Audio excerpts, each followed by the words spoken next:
presse, bonsoir. Il est 18h15 à Washington, D.C., minuit quart à Kinshasa et nous venons devant de vous en ce jour historique où vous avez suivi la cérémonie de la signature de l'entérinement de l'accord de paix qui a été signé le 27 juin dernier par la ministre d'État, ministre des Affaires étrangères.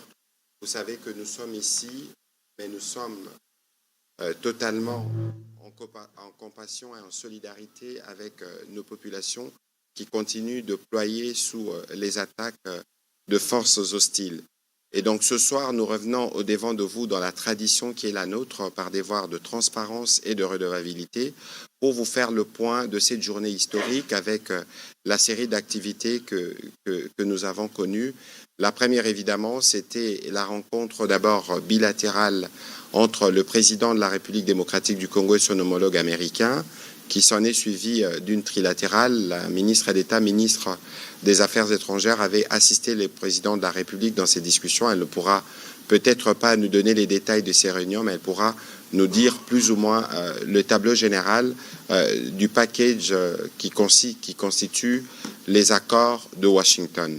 Vous aviez suivi en avril dernier, il y avait la déclaration de principe, il y avait l'accord proprement dit qui a été signé, mais à côté de cet accord, il y a ce qu'on appelle le cadre d'intégration économique régionale, parce que souvenez-vous de ce que nous disions lundi, le principe de l'accord de Washington, c'est de traiter principalement deux sujets, la sécurité et les sujets économiques. C'est à ce titre que nous avons le privilège d'avoir le gouverneur de la Banque centrale, mais ce n'est pas sous cette qualité qu'il interviendra au cours de cet exercice de redevabilité. Il sera là comme principal négociateur dans les cas de travaux pour la création du cadre d'intégration économique régionale. Ensuite, il y avait une double dimension dans les séjours, dans la visite du président de la République ici à Washington. Il y avait une dimension diplomatique avec l'accord, mais il y avait aussi une dimension bilatérale. C'est pour ça que nous avons le privilège d'avoir le vice-premier ministre, ministre de l'économie, qui a signé aujourd'hui, juste après la cérémonie des signatures des chefs d'État, l'accord de partenariat stratégique entre la République démocratique du Congo et les États-Unis d'Amérique. Voilà plus ou moins résumé les activités que nous avons eues aujourd'hui. Évidemment, nous allons donner premièrement la parole à la ministre d'État, ministre des Affaires étrangères, pour nous brosser plus ou moins l'esprit et les cas dans lesquels les discussions se sont tenues ce matin qui ont abouti à cet accord en présence de plusieurs chefs d'État africains tels que vous l'avez vu. Madame la ministre d'État, merci. C'est des journées marathon, évidemment. Heureusement que vous êtes une Amazone, comme j'aime bien vous appeler, par rapport à votre engagement sur ces fronts diplomatiques que vous copilotez avec le président de la République. Nous sommes à Washington, l'épilogue sûrement de ce que vous avez commencé déjà il y a plusieurs mois. Qu'est-ce que vous pouvez nous dire de cette journée historique? Qu'est-ce que le Congolais, qui attend depuis des heures d'avoir des éléments supplémentaires par rapport à ce qu'on a vu, pour que nous puissions mieux comprendre l'action du président de la République dans la volonté de ramener une paix que nous voulons définitive et durable. Madame la ministre d'État. Merci beaucoup pour la parole. Merci. Bonsoir à tous et à toutes. Et évidemment, bonsoir à nos chers compatriotes qui nous suivent à Kinshasa, à Goma, Bukavu et dans toutes les autres parties de la République démocratique du Congo. En effet, une journée historique, journée du 4 décembre, lors de laquelle trois chefs d'État ont signé ce qui sera connu comme les accords de Washington.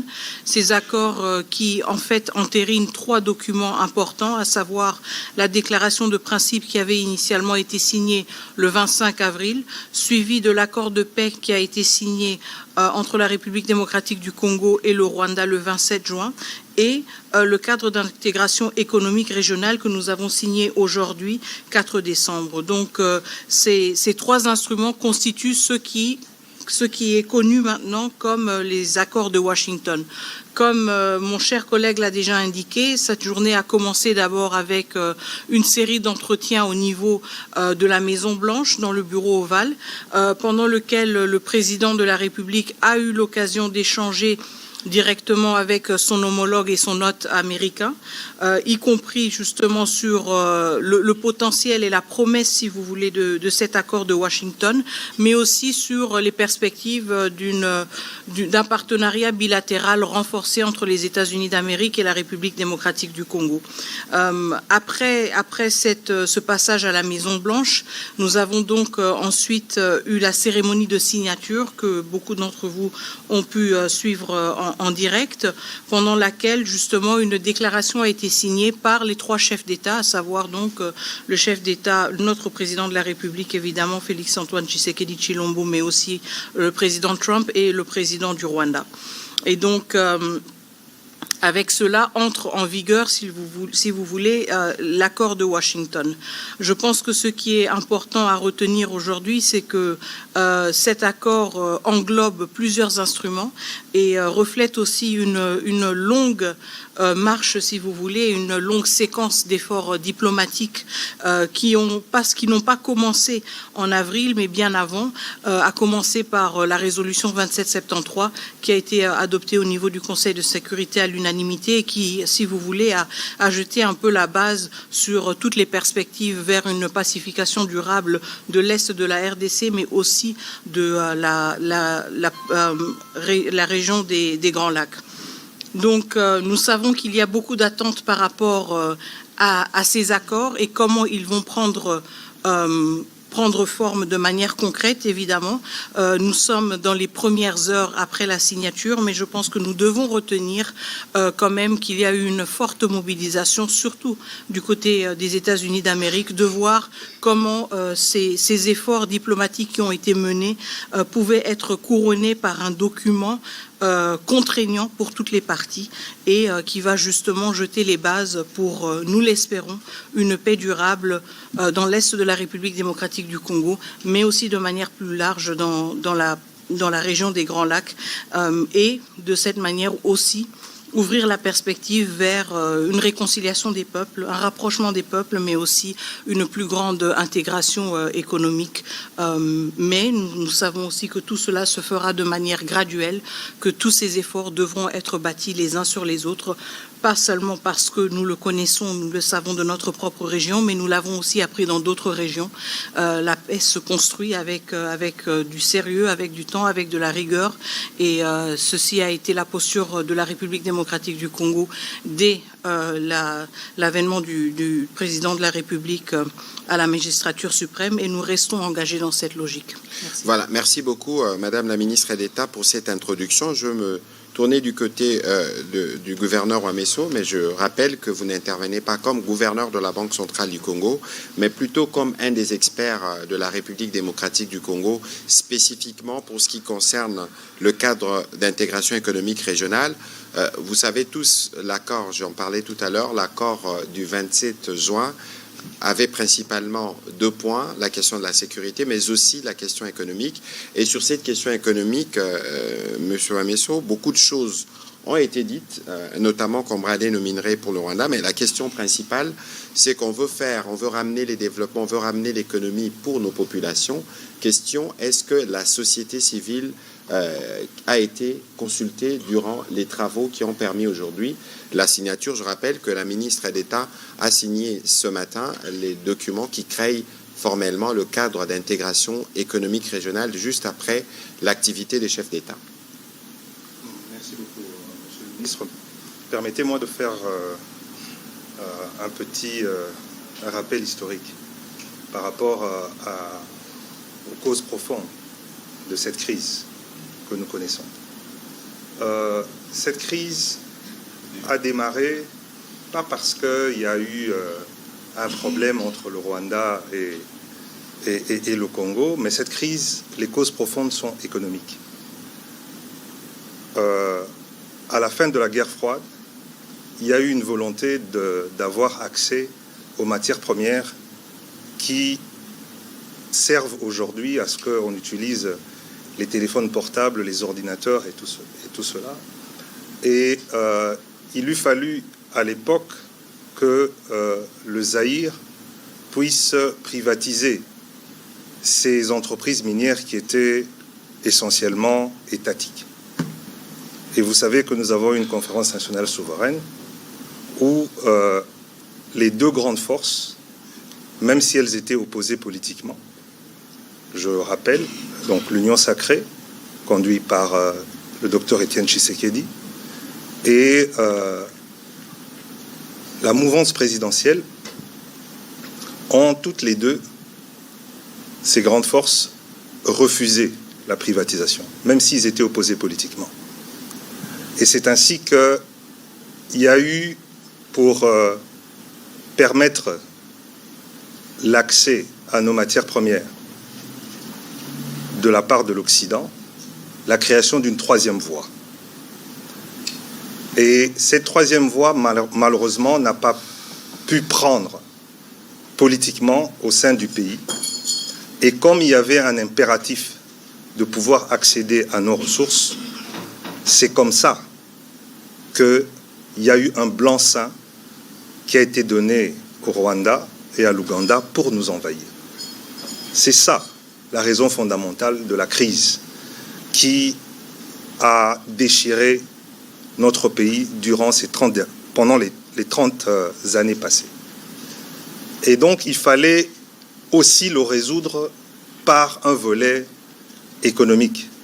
Pour résoudre ce problème-là, il fallait créer un cadre propice où, par rapport à cette économie passée, donc l'économie du numérique et l'accès à ces ressources, que les choses soient clarifiées de manière transparente, où on affirme la souveraineté de la République démocratique du Congo dans l'exploitation de ces ressources, et qu'on dise que s'il y a des matières de coopération entre les deux pays ou plusieurs pays de la région, que cela se fasse de manière transparente.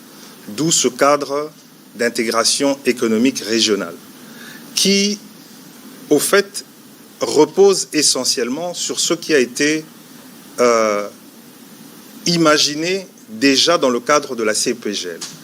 Parce que ce cadre d'intégration régionale économique est basé sur l'énergie, infrastructure, agriculture, tourisme, mais on a rajouté maintenant un volet qui concerne les matières premières.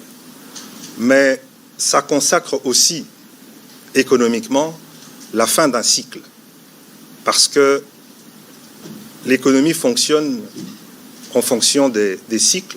Il y a des cycles qui sont plus ou moins courts et il y a des cycles qui sont plus ou moins longs. Et il y a la fin d'un cycle maintenant qui marque la fin d'une économie du numérique telle que nous l'avons connue hier. Et il y a un nouveau cycle qui démarre. Et ce cycle-là marque l'économie du futur, l'économie verte, où les mêmes matières premières stratégiques se retrouvent au Congo. Et c'est pour ça qu'il y a deux volets. On règle un problème du passé avec le cadre économique d'intégration économique régionale, et il y a un partenariat stratégique qui s'ouvre sur les nouvelles matières premières. Et là, c'est du bilatéral directement, alors que ça ne s'est pas fait par le passé, où on négociait nos matières premières sans nous.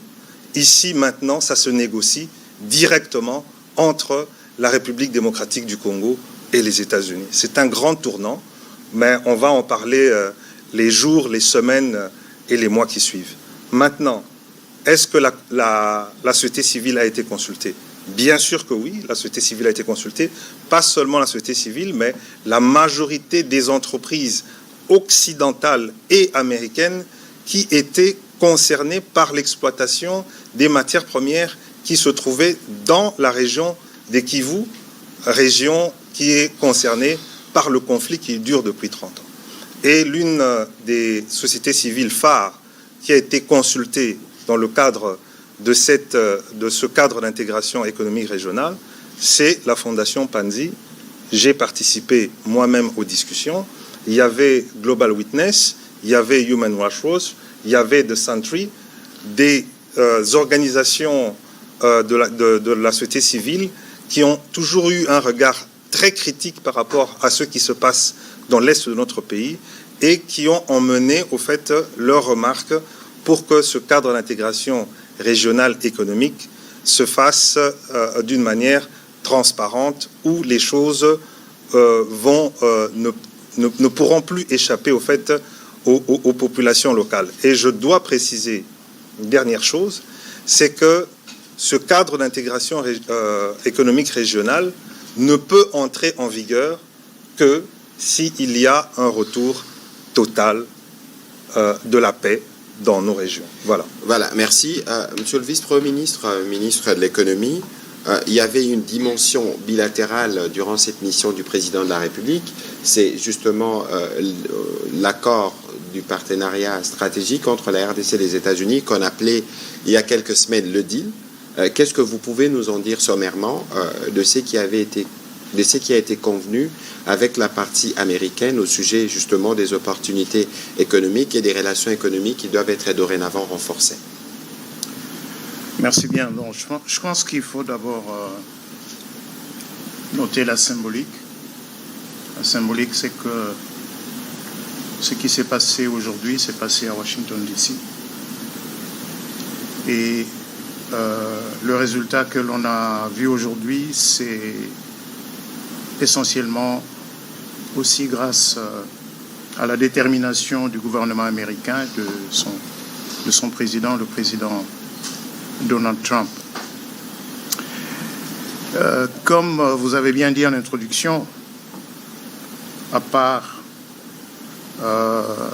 ce cadre ou ces documents qui ont été signés entre la République démocratique du Congo et le Rwanda, il y a également eu, juste après cette cérémonie, dans une autre salle, peut-être loin de la plupart des caméras, une cérémonie de signature de 2 autres documents. Le plus important ici, c'est de noter que la relation entre le gouvernement américain et le gouvernement congolais a pris une autre dimension. Nous avons signé un accord de partenariat stratégique. Qui dit partenariat stratégique dit un niveau élevé de confiance politique entre les 2 gouvernements, avec des objectifs de long terme qui s'alignent tant du point de vue des relations économiques que du point de vue des questions de défense et de sécurité. Jusque-là, les relations économiques entre nos 2 pays étaient régies par un accord de protection, de promotion et de protection réciproque des investissements, conclu en 1984. Donc on va donc dire que on est passé d'une catégorie à une autre parce qu'on est aujourd'hui des partenaires stratégiques sur les questions économiques et de commerce, sur les questions de défense et de sécurité, sur des questions de sciences et de technologie, sur également des questions institutionnelles et de gouvernance. Et les questions institutionnelles et de gouvernance sont liées notamment à ce que nous envisageons de faire dans le domaine économique. J'ai tout à l'heure dit qu'un partenariat stratégique était l'illustration d'un niveau élevé de confiance politique, c'est-à-dire 2 États qui regardent dans la même direction et qui regardent loin en essayant d'aligner leurs intérêts ou en étant convaincus que leurs intérêts de long terme sont liés d'une manière assez profonde. Ici, ne nous voilons pas la face. Le monde tel qu'il évolue, il va être déterminé, il se détermine déjà pour les États qui aspirent à devenir puissance mondiale ou qui veulent demeurer puissance mondiale, c'est dans l'accès aux métaux critiques. Et la République démocratique du Congo est un réservoir de ces métaux critiques, est un réservoir des matières premières qui déterminent aujourd'hui le niveau de puissance militaire, le niveau de puissance économique du point de vue de la haute technologie. Donc, en même temps que la relation entre la République démocratique du Congo et le Rwanda est censée prendre une forme plus paisible, une forme de prospérité partagée, il est également important pour celui qui a été le parrain et qui voit un intérêt à sécuriser son accès aux métaux critiques, aux minéraux critiques qui sont disponibles en République démocratique du Congo. C'est donc ce cadre que nous avons conclu aujourd'hui en signant un accord de partenariat stratégique qui, dans son ensemble, dans sa structure, s'est apaisanti sur le volet commercial et économique. Il s'est également apaisanti sur le volet institutionnel et de gouvernance. Pourquoi sur le volet institutionnel et de gouvernance? Parce que ces conflits sont aussi, ce conflit récurrent dans la région des Grands Lacs s'explique fondamentalement par l'accès via des moyens illicites aux minéraux, surtout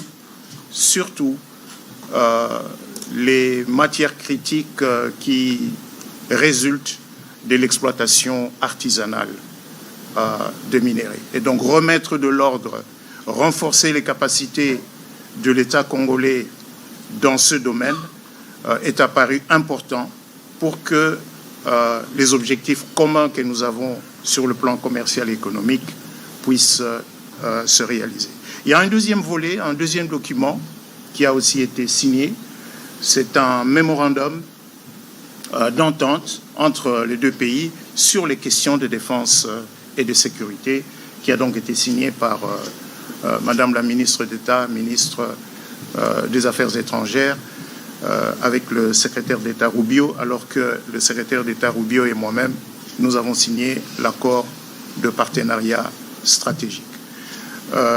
Et ce document met en place un cadre pragmatique qui va permettre d'organiser la manière dont les relations économiques entre la République démocratique du Congo et les États-Unis vont prendre forme, vont s'intensifier pour nos intérêts mutuels de long terme. C'est donc un engagement de long terme. C'est pas un troc. C'est pas un troc. C'est, je répète, deux États qui conviennent, qui ont des intérêts de long terme. Nos intérêts de long terme, c'est le développement économique, dans la paix, dans la sécurité. Les intérêts de long terme des États-Unis, c'est un accès aux ressources minérales qui sont disponibles dans notre pays, un accès qui ne prenne pas les formes actuelles de groupes armés qui pullulent effectivement et exactement dans les régions où sont disponibles les terres rares et les autres métaux critiques. Voilà, merci beaucoup, Monsieur le Vice-Premier ministre. On va prendre des questions, évidemment. On pourra répondre à quelques questions en anglais pour les journalistes qui peuvent poser des questions dans cette langue. Je souhaiterais que nous puissions être courts et précis dans nos différentes questions parce que nous avons encore malheureusement un agenda particulièrement chargé dans le cadre de travaux qui se font ici. Je vais commencer par Willy Kalengai, s'il vous plaît. Par ici, s'il vous plaît.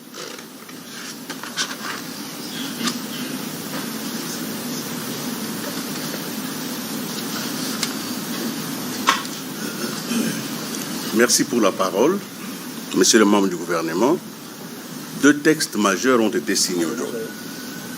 L'accord stratégique entre les USA et notre pays et l'accord de paix qui a été entériné. Quels sont les points de jonction entre le partenariat stratégique et l'accord de paix? y aurait-il une relation dialectique de manière à ce que les succès de l'un puissent renforcer les succès de l'autre? Qu'est-ce qui va passer en avant? Est-ce que c'est l'accord de paix qui va être la base du partenariat stratégique ou c'est le partenariat stratégique qui va renforcer l'accord de paix? Merci.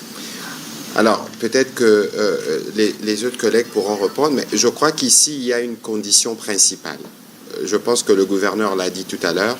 Pour nous, avant, par exemple, d'aller dans les cas d'intégration économique régionale, c'est la paix. Le vice-premier ministre, peut-être qui répondira dessus, l'a dit aussi. Il a parlé du contexte de groupes armés.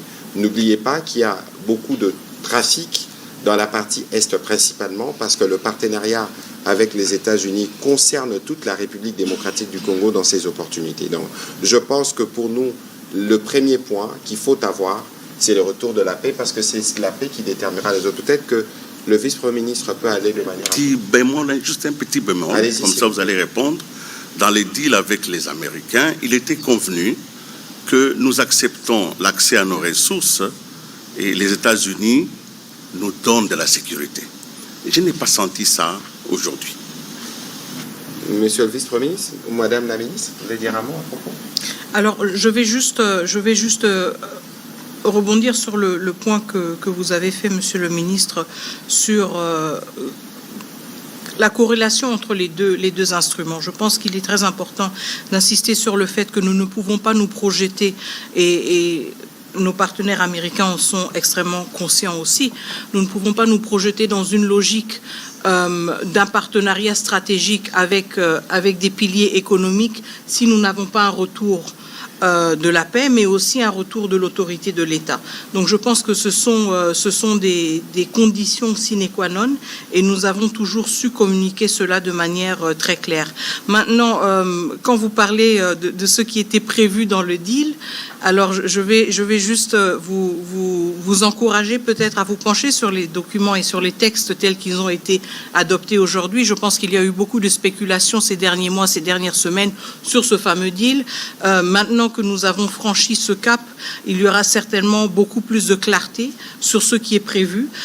Évidemment, nous sommes aussi conscients que certains éléments ne peuvent pas toujours être divulgués et discutés de manière détaillée et ouverte, mais le vice-premier ministre, ministre de l'économie nationale a été déjà assez clair. Nous avons signé aujourd'hui 2 instruments bilatéraux importants, un qui porte sur le partenariat stratégique, mais un deuxième, justement, un mémorandum d'entente qui porte sur les questions de coopération dans le domaine de la défense et de la sécurité. Donc, je pense que le décor est planté. Peut-être que maintenant que certains de ces textes sont disponibles, il sera plus facile d'enrichir la lecture des uns et des autres et d'aller au-delà des spéculations qui ont été quand même alimentées de manière tout à fait compréhensible ces dernières semaines pour mieux comprendre ce qui est prévu. Mais je laisse peut-être aussi la parole au VPM qui va certainement pouvoir compléter cela. Merci. Merci, Mineta. Mais laissez-moi peut-être commencer par un des documents phares qui a été signé aujourd'hui avec le Rwanda, donc ce cadre d'intégration économique régionale.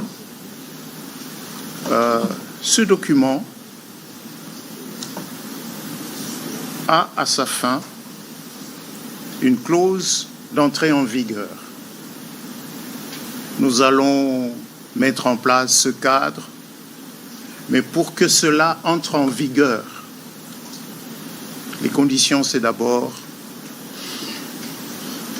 les éléments de sécurité, de restauration de la paix, de restauration de l'État, de l'autorité de l'État congolais sur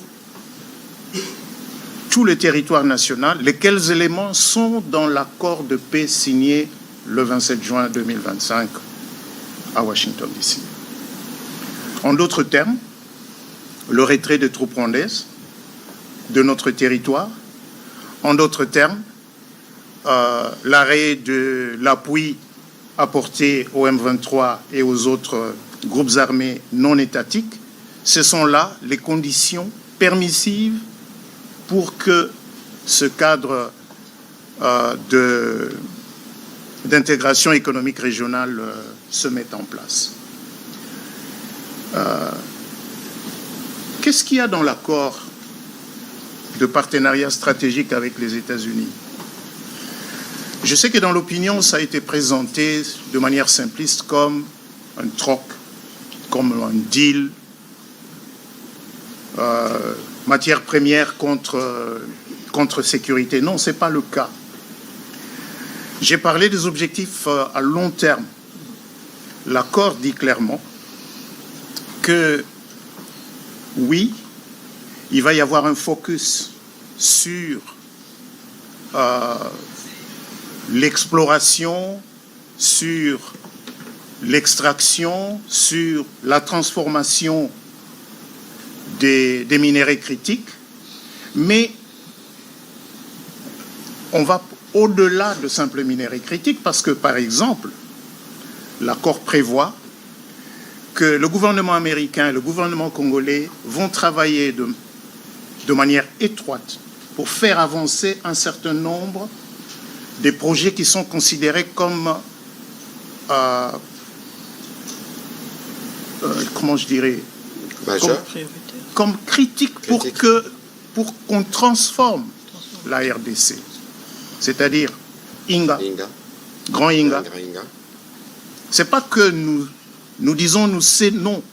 Nous disons dans le texte, RDC et USA, nous allons travailler de manière coordonnée pour que ce projet avance.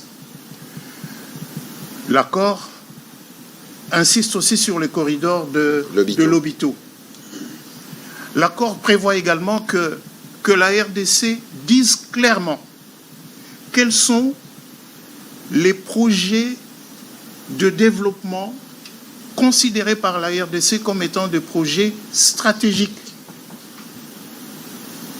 Et cette liste, la liste de ces projets stratégiques, sera incessamment communiquée par la RDC à la partie américaine et fera partie intégrante de l'accord.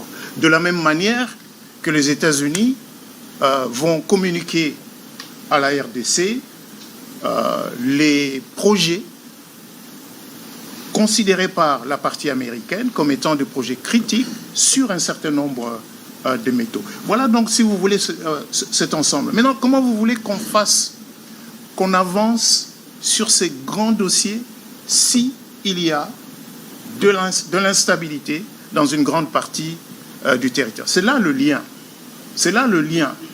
Et le point de départ, justement, pour restaurer les conditions de paix et de sécurité, ces éléments sont dans l'accord de paix signé le 27 juin, et ces éléments ont été repris comme condition d'entrée en vigueur du cadre d'intégration économique régionale.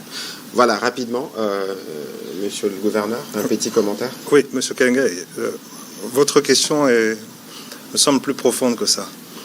Vous savez, nous sommes aujourd'hui République démocratique du Congo, mais nous avons été initialement État indépendant du Congo. Nous avons été créés pour que le monde occidental vienne puiser ses ressources dont elle a besoin pour son développement industriel. Donc rappelez-vous le caoutchouc, rappelez-vous Chikolobwe, rappelez-vous le développement de l'électricité avec notre cuivre. On ne nous a jamais demandé notre avis. Et je vous ai rappelé que quand on a eu besoin de venir prendre le coltan et tout ça, nous avons tergiversé. Bon, c'est pas que nous avons tergiversé, nous avons voulu défendre nos intérêts en disant qu'on ne privatise pas. Et il y a une décision qui a été prise. Et nous avons été envahis. Et aujourd'hui, il y a des iPhones, il y a des Samsung qui sont utilisés avec nos ressources sans nous. Et c'est la première fois de notre histoire commune qui a été créée par d'autres personnes. Parce que l'État indépendant du Congo, on a tracé les frontières sans nous. C'est la première fois qu'il y a une nouvelle révolution industrielle qui va arriver et qu'on décide de pouvoir discuter de l'accès de ces matières premières dont on a besoin pour cette révolution industrielle, qu'on discute avec la RDC. C'est un tournant historique. Et il faut qu'on en prenne la mesure nous-mêmes. C'est-à-dire quoi? C'est-à-dire que ce que nous voulons voir, c'est-à-dire la paix et tout ça, dépend de la responsabilité que nous devons comprendre qui est la nôtre par rapport à cet événement historique qui a été arraché grâce au leadership du président Tshisekedi.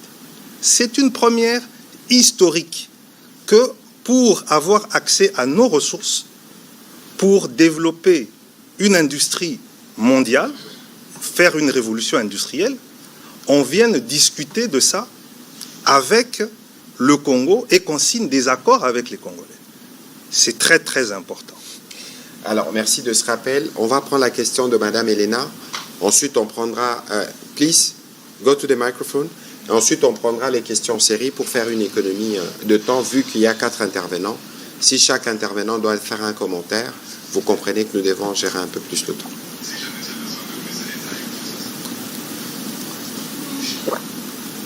Good evening, ministers. Thank you so much for doing this. Janelle de Malaon from Deutsche Welle. Would it be possible to get an answer in English and in French?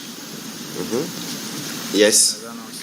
Thank you very much. So my question is, now that the agreement has been signed, do the Congolese people know what has been signed, and do they stand behind it? Can you please talk to the microphone? Yes. Thank you. Is this better? Yes. Thank you. Now that the agreement has been signed, do the Congolese people know what has been signed, and do they stand behind it? OK. L'édit vient d'être signé. Oui, tout à fait.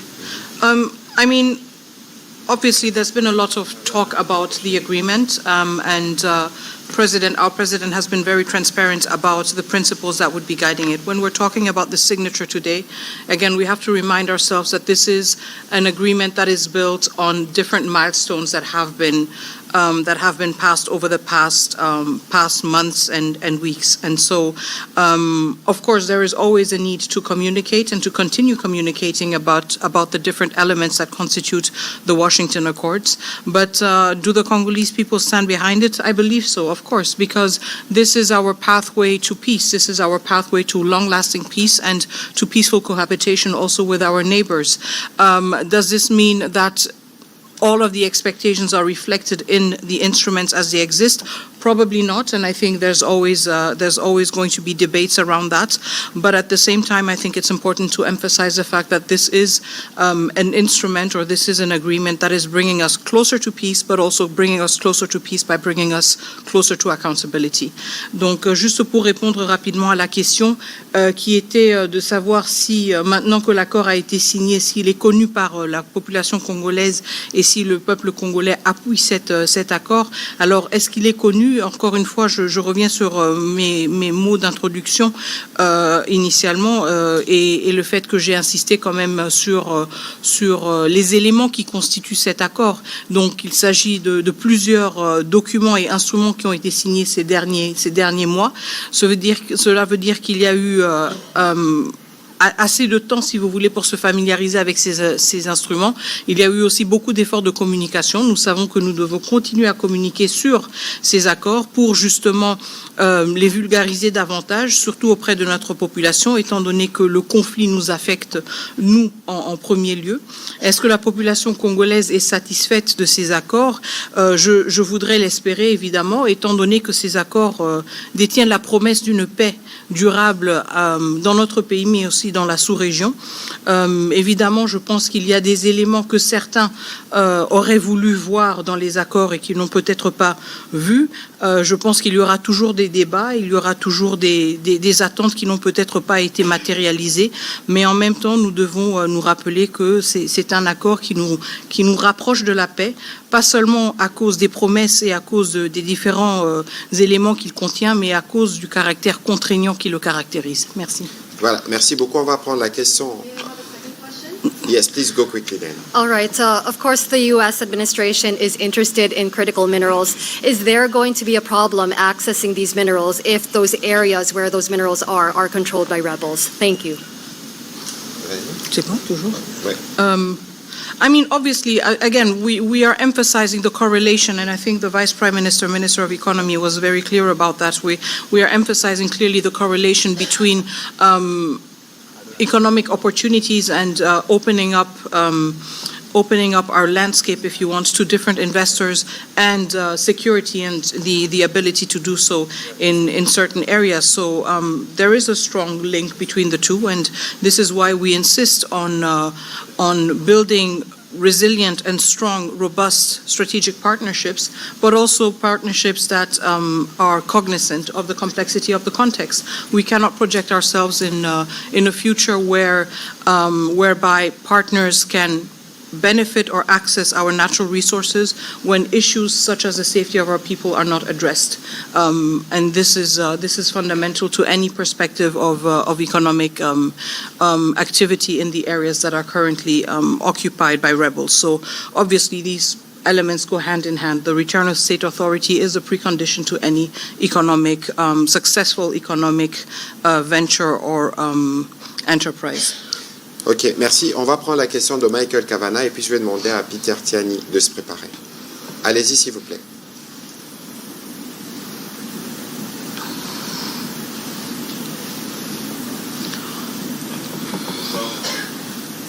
Ça marche? Oui, ok, Oui. super. Trois petites questions. Les rebelles M23, est-ce qu'ils approchent la ville d'Uvira et que disent le président Kagame et Trump à ce sujet, que le combat continue? Deuxièmement, le partenariat stratégique mentionne une liste de projets stratégiques désignés, n'est-ce pas?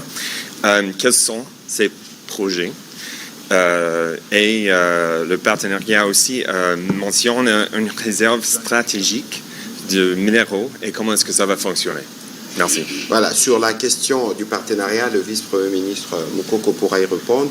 Quand je commençais ces briefings, j'ai commencé par dire justement que nous le faisons, nous sommes totalement en solidarité avec nos populations qui pourraient être sous de bombes. Je pense que cette question, peut-être que la ministre d'État pourra dire un peu plus à ces sujets.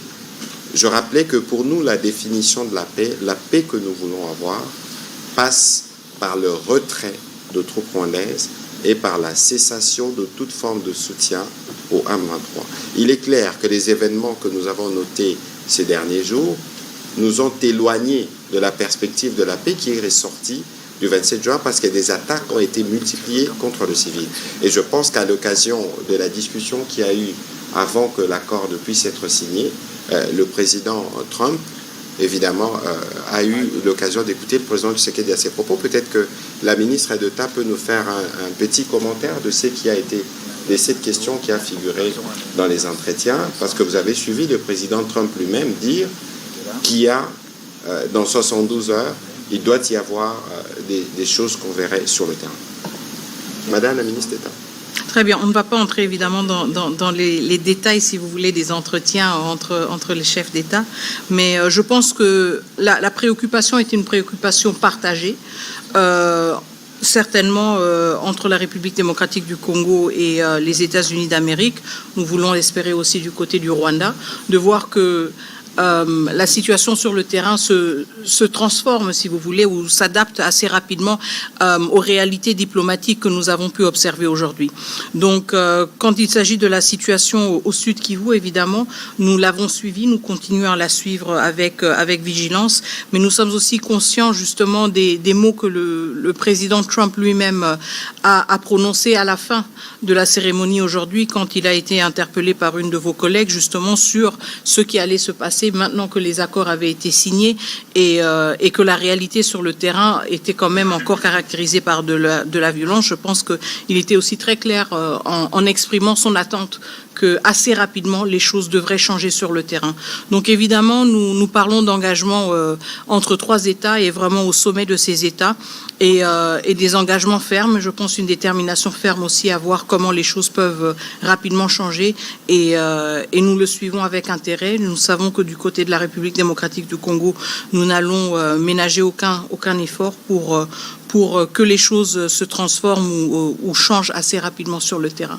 C'est quelque chose à suivre et je pense que nous devons retenir que tout le long de ce processus, nous sommes maintenant arrivés à un point où il s'agit de chefs d'État qui prennent la parole, plus de ministres, chefs d'État qui engagent et je pense que nous avons nous avons une attente tout à fait légitime qu'à ce niveau de décision, il y ait des changements rapides au niveau du terrain. Voilà, Monsieur le Vice-Premier ministre, je rappelle que l'accord de partenariat stratégique est déjà public, donc les gens peuvent le consulter. Vous parliez tout à l'heure de Lobito, vous parliez de Inga. Il y a une question spécifique qui est revenue sur, il y a une liste de projets qui est annexée. Je pense que vous y avez déjà plus ou moins répondu. Oui, effectivement. Il faut noter que l'accord de partenariat stratégique a mis en place un dispositif qui va vraiment donner de la cadence à cette relation.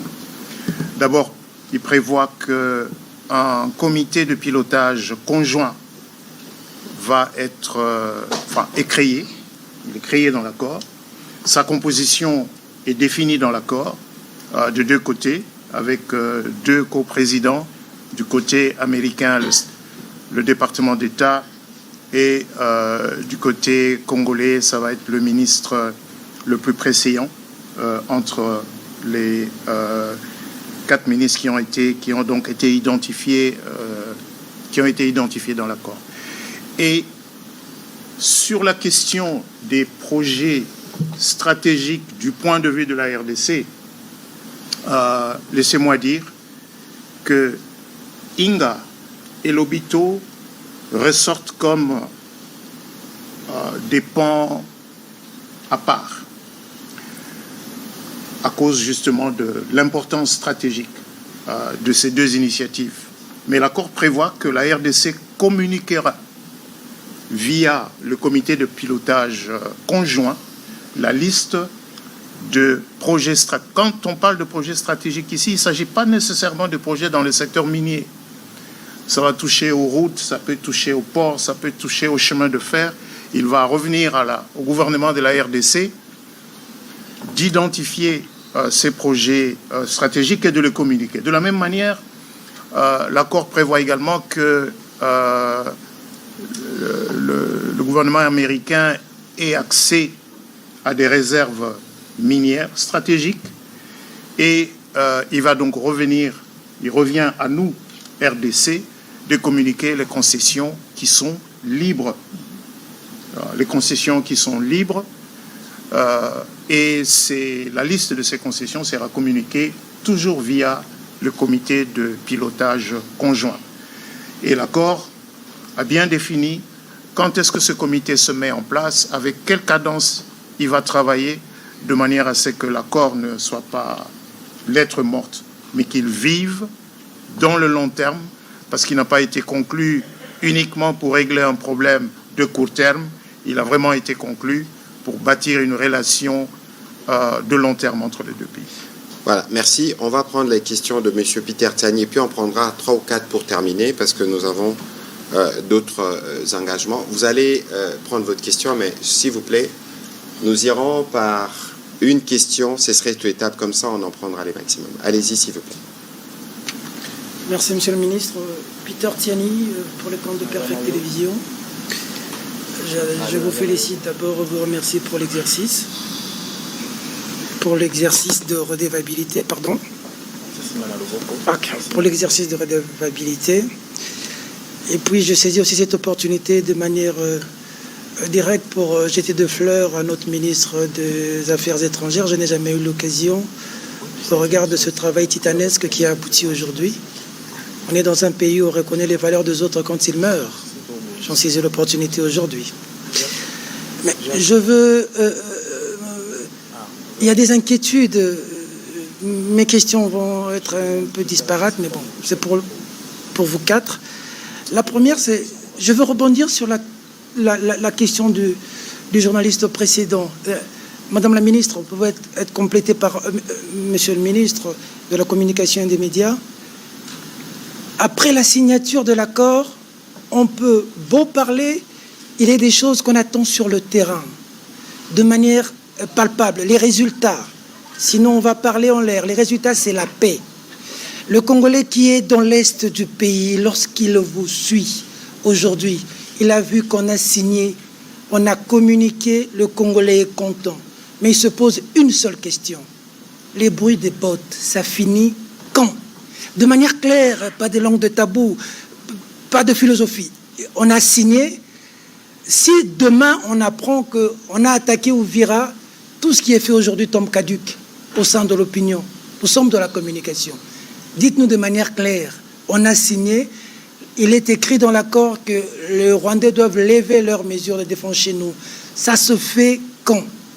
Surtout que nous avons suivi Kagame dans son speech dire que ce n'est pas une fin en soi cet accord, et il va loin pour dire que si ça échoue, ce ne sera pas de la responsabilité du président Trump, mais de la responsabilité des partis, donc du Rwanda et du Congo. Il a été clair, il a été de mauvaise foi depuis toujours. Il n'est pas venu à Luanda, il a qualifié cet accord de stupide en juin. Bon, on sent qu'il ne veut pas, au cas où, s'attirer. Qu'est-ce qui est arrivé? Les Congolais veulent savoir cette préoccupation que je vois dans le réseau. La deuxième... La dernière, s'il vous plaît. La dernière. Monsieur le ministre, monsieur le gouverneur de la banque, je vous félicite beaucoup pour ce que vous faites. Il ne faudrait pas que les gens appréhendent mal ce que vous dites. Parce que vous dites que les Américains... La communication, ce n'est pas seulement ce qu'on dit, mais c'est ce que les gens comprennent aussi. Les Américains vont prendre les minéraux, les matières rares chez nous. Bon, si je vous ai... Les terres rares, je ne sais pas si je vous ai bien saisi. Les matières stratégiques. En contrepartie de quoi? Le gouverneur venait de dire tout à l'heure que lorsqu'il voulait prendre du coltan, lorsqu'il voulait prendre du caoutchouc, il coupait les Congolais qui se présentaient avec des moignons. Aujourd'hui, quand il décide de venir à Inga, c'est pas dans l'Est, là, c'est ici, ça va. En contrepartie, il y a quoi? Et est-ce que nous sommes, nous, économiquement viables et crédibles aux yeux du monde et des Américains pour qu'ils nous prennent au sérieux? Votre analyse personnelle, je vous remercie. Merci, on va y répondre rapidement. Peut-être qu'on va commencer par la Minika. Alors, évidemment, nous sommes conscients de l'attente tout à fait légitime de nos compatriotes à travers la République démocratique du Congo, mais en particulier dans les zones occupées, que cet accord se traduise très rapidement dans un changement des conditions et un retour à la paix. Alors, en termes de ce qui devrait se faire dans l'immédiat, évidemment, le premier pas serait un cessez-le-feu. Je pense que ça, ce serait un indicateur clair que les partis... un indicateur clair qui illustre l'engagement des partis, mais s'il y a, si vous voulez, une continuation de la violence, ça ne veut pas dire que l'accord est caduc. Je ne pense pas qu'une guerre ou un conflit qui a duré 30 ans se prend fin juste par la signature d'un accord. Ça veut dire que nous allons et nous devons être conscients du fait que nous allons avoir des avancées, mais nous allons aussi avoir malheureusement des échecs. Ce qui est important ici, c'est de souligner le fait que nous avons 3 parties prenantes à ces accords qui ont toutes pris l'engagement justement d'exécuter cet accord et de se rendre redevables. Et ça à des niveaux différents par rapport à des engagements différents. Nous comptons énormément sur l'engagement des États-Unis d'Amérique. Le président de la République a été très clair là-dessus. Après 30 ans, combien de présidents américains sont passés sans pour autant s'engager avec autant de moyens diplomatiques et autres que le président Trump. Donc je pense que nous avons tous un intérêt à ce que cette guerre prenne fin et que même au premier, si vous voulez, au premier défi ou à la première, au premier, je ne veux pas dire échec, mais au premier défi, on ne jette pas cet accord, si vous voulez, à l'eau, mais on continue justement à se battre pour une redevabilité, pour une exécution de l'accord. Si c'était si facile de mettre fin à une guerre juste en signant un accord, nous n'en serions pas là 30 ans plus tard. Donc il s'agit d'un engagement continu qui doit être maintenu par toutes les parties prenantes et nous en sommes conscients. Nous allons faire notre part des choses et justement continuer aussi à insister sur une redevabilité de tous les acteurs. Voilà, pour compléter rapidement ma collègue, je vous lis ce que le secrétaire Rubio, donc le collègue de la MINAFET, a dit à ses propos aujourd'hui. Il y aura we have an agreement. Nous avons un accord. et l'accord doit vivre, l'accord doit être implémenté. Vous pouvez signer un accord, signer des documents, mais vous devez être sûr que cela s'applique. Comme dans toute guerre, dans tous les conflits, la route vers la paix, vous pouvez avoir des up and down, donc des hauts et des bas, et il y aura des stop and the start. Et puis il rajoute, il dit, mais maintenant, nous avons un engagement au plus haut niveau de 2 gouvernements avec les chefs d'État sur des questions spécifiques qui doivent arriver. Maintenant, nous devons nous assurer que ces choses arrivent. Nous sommes engagés sur chaque étape qui va nous conduire à ces résultats. Ça veut dire que nous connaissons, ne nous voilons pas la face. Nous connaissons l'attitude belliqueuse du président rwandais. Je pense aujourd'hui, ça ne sert à rien de le répéter, même le médiateur américain est au courant. Et donc, il y a eu un engagement qui a été fait en présence d'autres témoins, des chefs d'État qui étaient là, et donc on va voir dans les jours qui viennent. Parce que pour nous, l'engagement pour la paix des présidents de la République là depuis le premier jour. Monsieur le vice-premier ministre, sur les aspects sur lesquels vous devez réagir et les gouverneurs très rapidement. Je pense que je voudrais d'abord demander à mon cher Tiani d'effacer rapidement la notion d'un simple deal. Parce que je crois que votre question part de cette hypothèse. Je répète, c'est un partenariat stratégique, c'est dans le long terme, c'est des intérêts mutuels, convergents des 2 pays, des 2 États. Et même s'il y a un focus sur les mines, mais le document le dit à plusieurs endroits que ce qui se fera dans le strict respect des lois des 2 États. En ce qui nous concerne, dans le domaine minier, nous avons un code minier. Lequel code minier dispose que ce que nous faisons aujourd'hui, c'est-à-dire l'exportation des produits bruts, ce n'est pas ce que prévoit le code minier. Le code minier prévoit que les produits doivent être transformés. Et l'une des contraintes à la transformation, c'est le déficit en électricité. Ce n'est donc pas étonnant que Grand Inga ressorte dans ce document comme étant, et d'ailleurs, quand vous lirez le document, vous verrez que Grand Inga vient comme étant la toute première grande initiative pour la RDC, mais également pour la région, parce que Grand Inga, ce n'est pas seulement pour la RDC, Grand Inga, c'est aussi pour une bonne partie de l'Afrique. Et il y a effectivement aussi cette volonté des entreprises américaines à investir davantage. Est-ce qu'elles sont en République démocratique du Congo? Oui, elles sont en République démocratique du Congo. Est-ce qu'elles veulent investir un peu plus? Oui, elles veulent investir un peu plus. Juste après la cérémonie de signature, j'ai personnellement pris part à la Chambre de commerce des États-Unis aujourd'hui, cet après-midi, avec le ministre rwandais des Affaires étrangères et le sous-secrétaire d'État américain, à une discussion organisée avec les grandes entreprises américaines qui vont d'ailleurs organiser au mois d'avril de l'année prochaine un forum sur l'investissement responsable.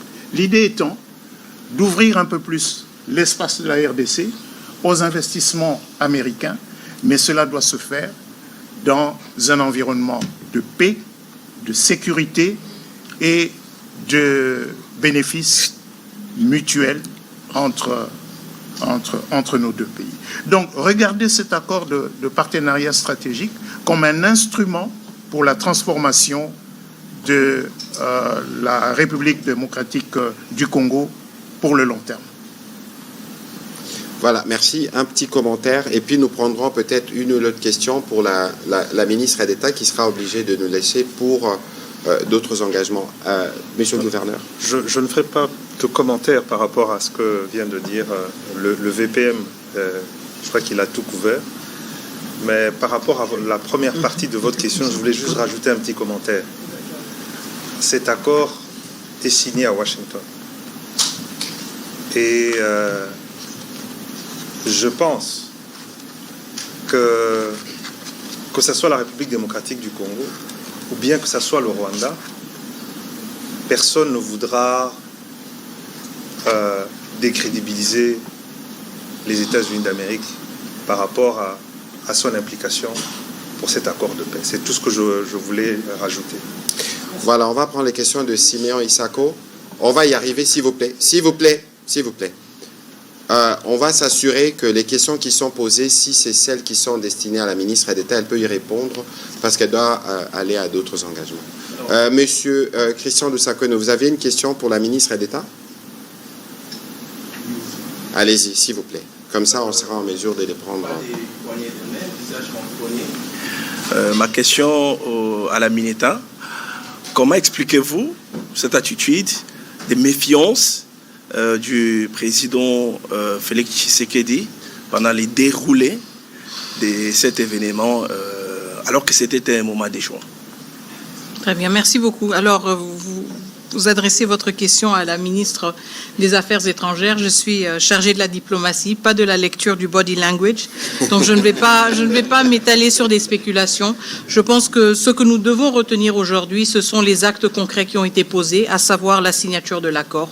Je ne vais pas m'étaler sur une spéculation sur le body language qui peut être interprété d'une manière ou d'une autre. Donc, je pense que nous devons nous concentrer sur l'essentiel de la journée.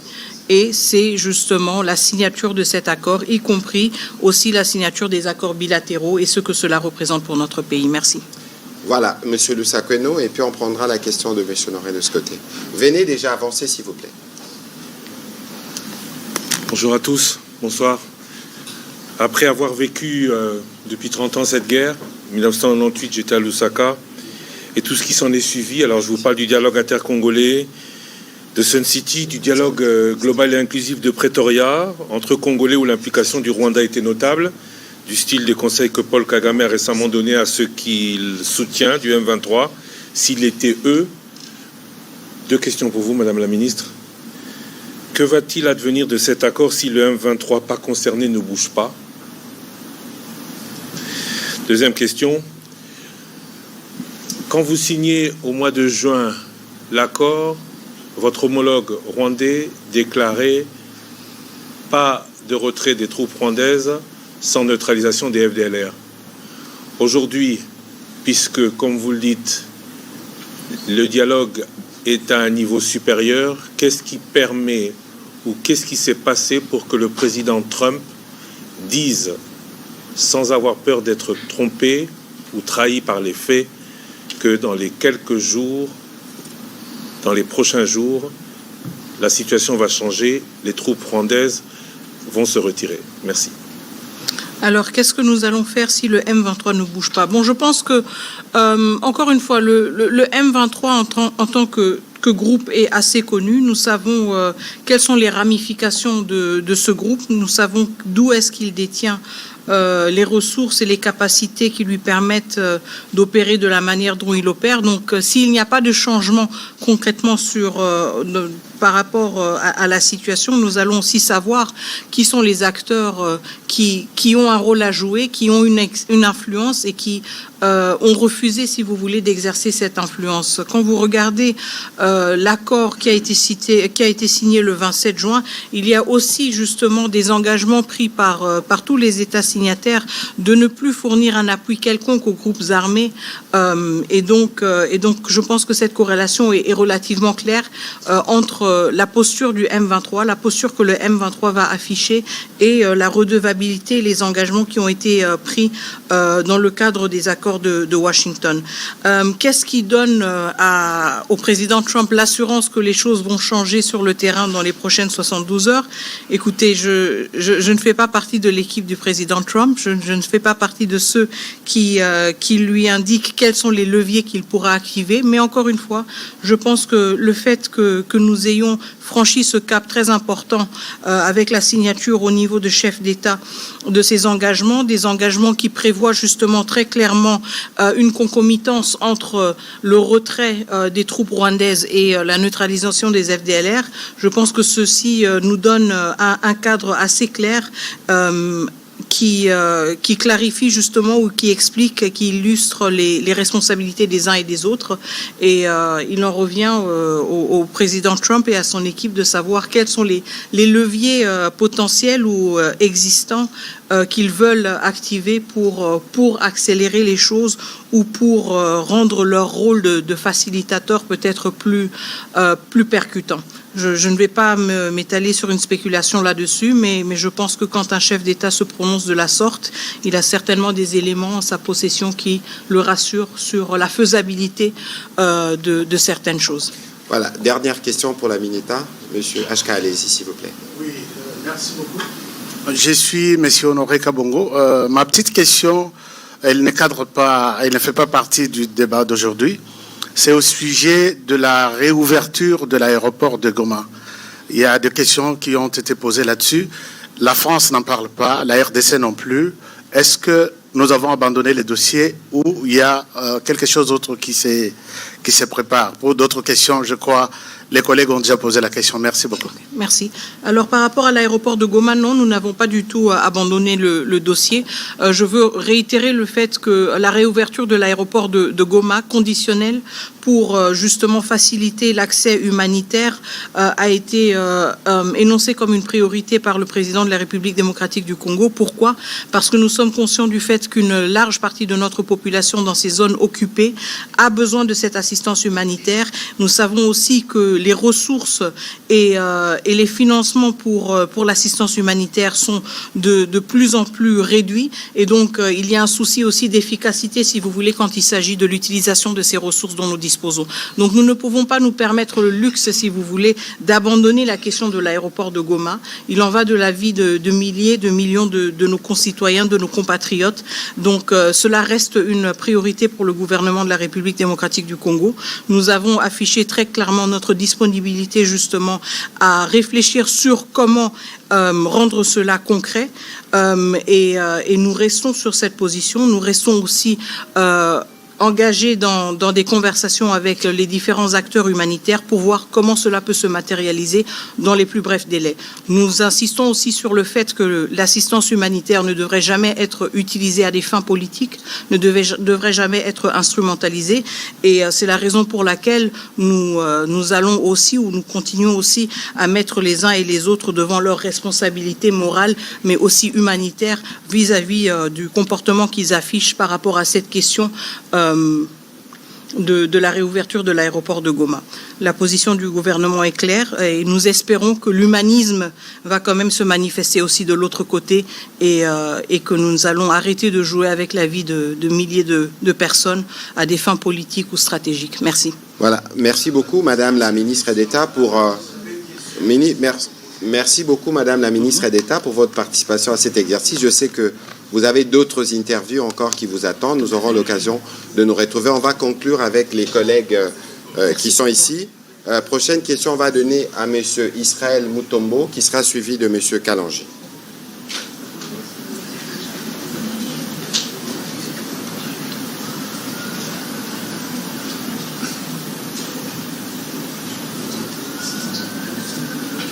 Merci pour la parole, Monsieur le ministre de l'Économie. Nous avons appris que le gouvernement avait, en date du 7 novembre 2025, paraphé un accord de coopération économique dans le cadre de la... Vous pouvez parler au micro, s'il vous plaît. Voilà. Donc, je vais aller directement à des questions. Monsieur le ministre, hormis les zones d'intérêt commun, telles que le lac Kivu, avec le gaz et autres activités y afférentes, qu'est-ce que la République démocratique du Congo peut attendre de l'exploitation conjointe des ressources rwandaises? La deuxième... Vous dites de l'exploitation conjointe de... Je disais, hormis les zones d'intérêt commun, telles que le lac Kivu avec le gaz et autres activités y afférentes, qu'est-ce que la République démocratique du Congo peut attendre de l'exploitation conjointe de ressources rwandaises? Deuxième, avec le développement du corridor de Lobito, quel rôle pourra jouer le Rwanda dans la chaîne de valeur de matières premières congolaises dès lors que le produit ne passeront pas par l'océan Indien, mais plutôt par l'Atlantique et sans l'intervention de ces pays? Pour terminer, cet accord économique qui nous lie est signé pour combien de temps et les dividendes prévisionnels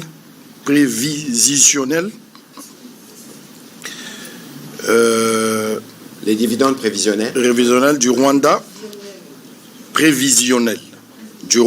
peuvent être estimés à combien? Alors, votre question, je crois qu'elle a un double sens, parce qu'il y a une partie qui concerne le partenariat stratégique avec les États-Unis, mais il y a une autre partie, toutes les questions liées au Rwanda, c'est des questions qui sont plutôt destinées à l'expert qui a travaillé sur le sujet. Je voudrais commencer par le vice-premier ministre, et puis on terminera par l'expert sur les questions concernant le Rwanda. Bien, je pense que j'étais moi-même un tout petit peu perdu parce que je voyais qu'il y avait à la fois des aspects liés au cadre d'intégration économique régionale et d'autres liés donc à l'accord de partenariat stratégique, bien qu'il y a des liens, bien sûr. Il y a des liens entre les deux. Mais est-ce qu'il n'y a pas de collaboration entre la République démocratique du Congo et le Rwanda au moment où nous parlons? Si. Le barrage de Ruzizi, est-ce qu'il a arrêté de fonctionner? Ruzizi 2 fonctionne et fournit de l'électricité, un tiers au Rwanda, un tiers au Burundi, un tiers à la République démocratique du Congo. Au moment où nous parlons, il y a un projet de Ruzizi 3, 206 mégas, c'est-à-dire, c'est quoi 206 mégas, ça va faire à peu près 5 fois à peu près la capacité de Ruzizi 2. Le projet se monte, les bailleurs de fonds n'ont jamais quitté ce projet. Ce qui manque pour que Ruzizi 3 se construise, c'est la paix et la sécurité. Pour donner un peu plus d'électricité. Même dans les années les plus sombres, 98-2003, ces investissements-là, ces infrastructures-là ont continué à fonctionner. Et je pense que le gouverneur Wameso a touché un mot là-dessus lorsqu'il est intervenu. Ce qui ressort du cadre d'intégration économique régionale, c'est le fait, en fait, de reconnaître que ce fut une erreur de la part de ces États voisins d'avoir voulu tuer la CPGL. Parce que ce qu'on essaye de recréer aujourd'hui, c'est ce que la CPGL avait voulu mettre en œuvre pour une prospérité partagée dans la région des Grands Lacs. Quels sont les secteurs qui ressortent dans ce document? Le premier secteur qui est cité, c'est l'énergie. C'est l'énergie. Ces matières premières qui sortent aujourd'hui par des réseaux clandestins, elles ont besoin d'être transformées dans la région. Pour qu'elles soient transformées dans la région, il faut un peu plus d'électricité dans la région. En fait, le seul élément nouveau qui apparaît dans le document signé par notre collègue des Affaires étrangères ce matin, c'est les ressources minières. Mais sinon, tout le reste, ce sont des éléments que l'on trouve dans tous les documents de la CPGL, dans tous les projets de la CPGL. Et au moment où nous parlons, Sinelac, qui est une entreprise conjointe pour la gestion de barrages de Ruzizi, Sinelac n'a jamais fermé boutique. Sinelac continue à fonctionner. Quelle autre illustration vous voulez encore pour démontrer que c'est des destins communs. Mais ces destins communs, il faut les construire dans la paix et la sécurité. Rappelons-nous, quand il accède à la magistrature suprême, le président de la République, Félix-Antoine Tshisekedi, dans ses premiers actes, à partir de février 2019, il a visité chacun des 9 États voisins. Ce sont les premiers actes qu'il a posés en tant que président de la République. Visiter chacun des 9 États voisins, justement pour lancer cet appel à la coexistence pacifique, à la prospérité partagée à partir de nos ressources. Donc, l'Obito est une initiative importante, aujourd'hui qui fait courir, il faut le reconnaître, qui fait courir le monde entier. Ce n'est pas que les États-Unis, c'est également l'Union européenne, c'est les autres institutions financières multilatérales qui veulent bien voir se mettre en place, de notre point de vue, pas seulement un simple corridor de transport, mais un vrai corridor de développement. Parce que ce que nous ne voulons pas, c'est de faire, de favoriser par ce chemin de fer l'exportation de nos matières premières brutes, mais à l'aide des investissements dans le secteur de l'énergie, dans le secteur des transports, dans le secteur de plateformes logistiques, justement de favoriser l'éclosion des espaces de production et de valorisation de nos ressources minérales. Monsieur le gouverneur, je me tourne de votre côté parce que sur cette question, il y a eu beaucoup de spéculations, disant que nous voulons donner l'accès à nos ressources aux Rwandais pour qu'ils arrêtent de faire de nous agresser. Certains disaient qu'on a fait le bradage. Certains disaient que dans ce qui se prépare dans le cadre d'intégration économique régionale, la République démocratique du Congo est perdante. Est-ce que vous pouvez, à travers cette question, rassurer nos compatriotes qu'aucun intérêt de la République n'a été bradé? Bon, je crois que c'est toujours ça la spéculation quand on parle de la RDC. Mais le cadre économique, le cadre d'intégration économique régionale va être public, tout le monde pourra le lire. En fait, l'objectif, il faut toujours aller dans l'objectif profond. C'est que l'exploitation de nos ressources par le Rwanda est une réalité. Il fallait régler ce problème. Le premier problème... De manière illicite, il faut préciser. Bien sûr. Par les réseaux de proxy bien sûr, et des trafiquants. Le pillage par la guerre, je l'ai expliqué ici, c'est que cette guerre, la raison fondamentale de la guerre, c'était piller nos ressources pour fournir, au fait, l'industrie du numérique, pour faire court. Alors, le cadre d'intégration économique régionale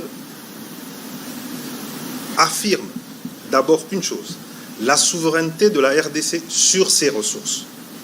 Pourquoi? Parce que pour créer une chaîne d'approvisionnement qui a une autre chaîne d'approvisionnement alternative à la place de ce qui a fonctionné pendant plus de 30 ans avec le Rwanda, il nous faudra du temps. Donc il faut d'abord faire en sorte qu'un produit qui vient du Congo soit estampillé Made in Congo, même si il devrait passer par le Rwanda, ce qui n'est pas le cas aujourd'hui. Le cadre d'intégration régionale économique le garantit. Deuxième chose, on garantit à chaque pays de pouvoir développer lui-même ses propres industries minières, de pouvoir transformer chez lui. C'est garanti.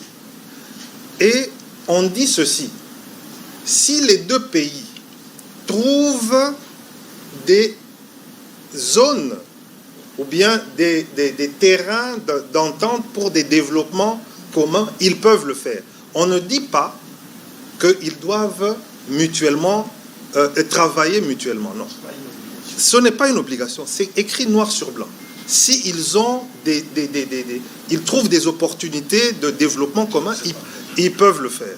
On ne peut pas le refuser. Puisque, encore une fois, avant 45, entre 40 et 45, vous ne pouviez pas dire aux Allemands et aux Français qu'ils pouvaient faire des projets communs. Après, ils ont fait tout ce qu'ils ont fait ensemble jusqu'à faire l'euro. Donc, on ne peut pas préempter de ce qui va arriver dans l'avenir. Mais il faut le construire aujourd'hui.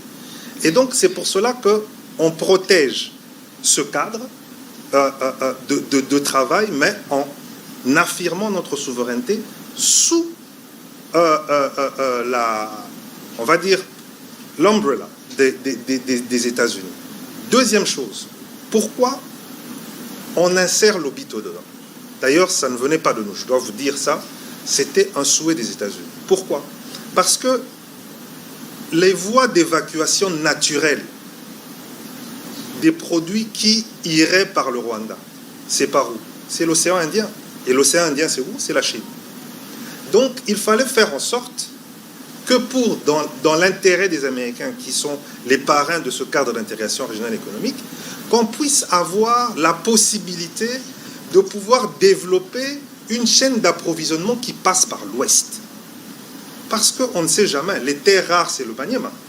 Et il y a un projet de route ou même de chemin de fer qui quitterait le Katanga, qui remonterait jusqu'au Maniema.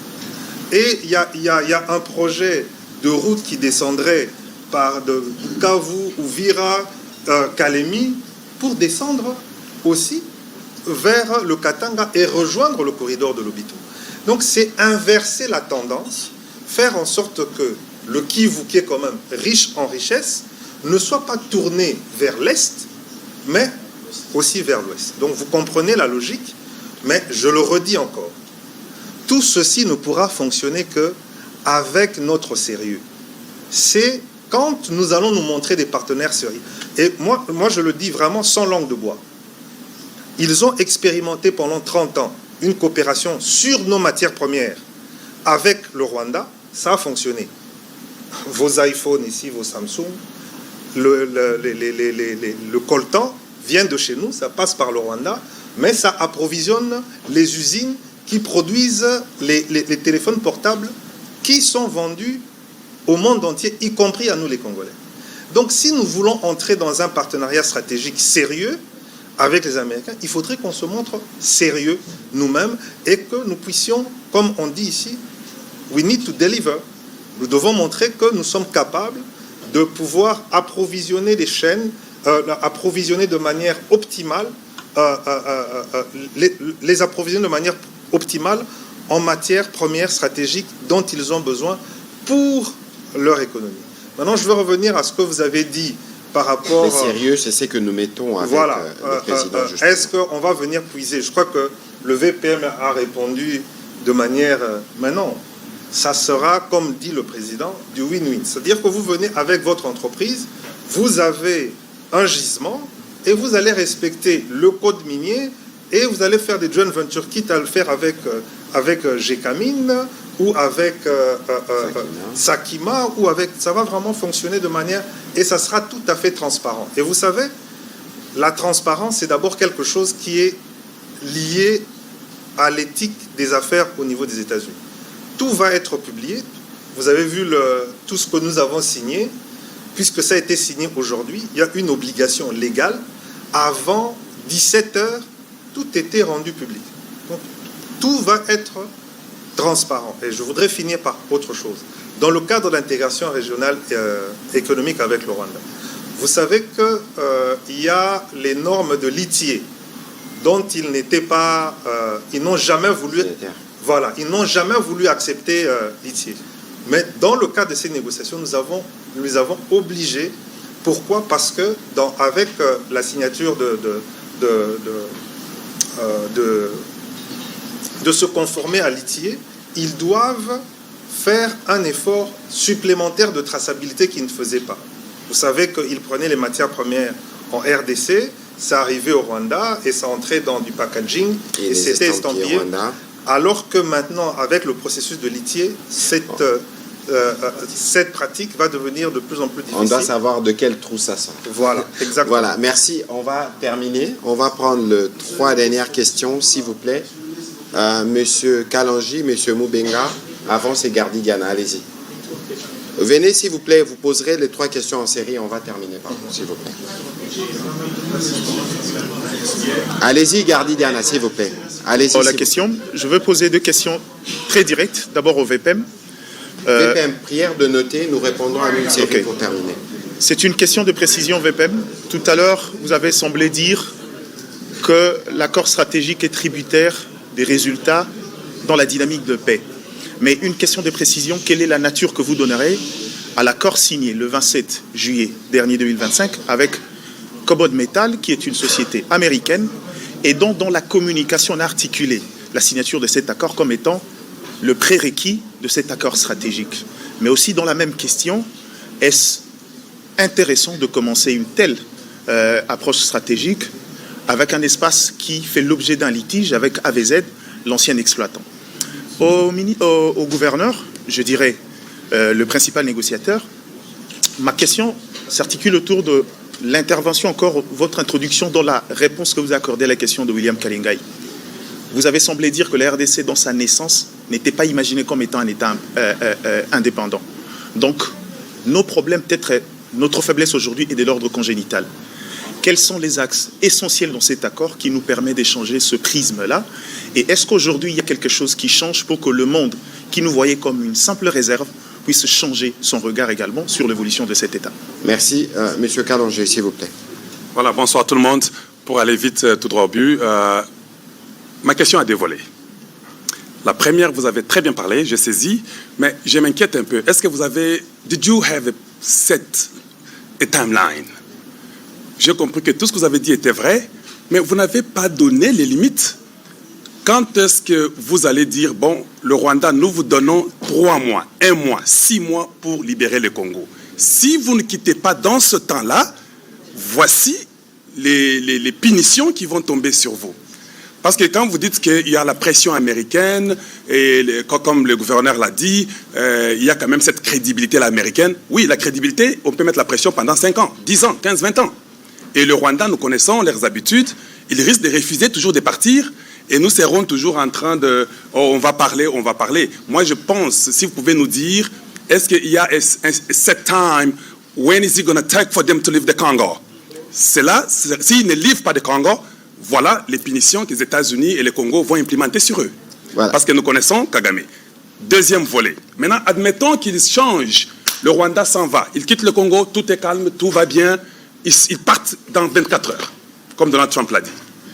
Est-ce que vous pensez aussi que ça doit finir par là? Ils sont partis, c'est la paix du monde.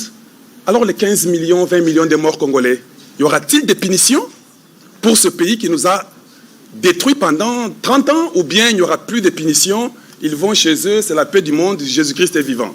Merci. Voilà. Merci, bien noté. Monsieur Moubenga, on termine par vous, s'il vous plaît. Merci pour la parole.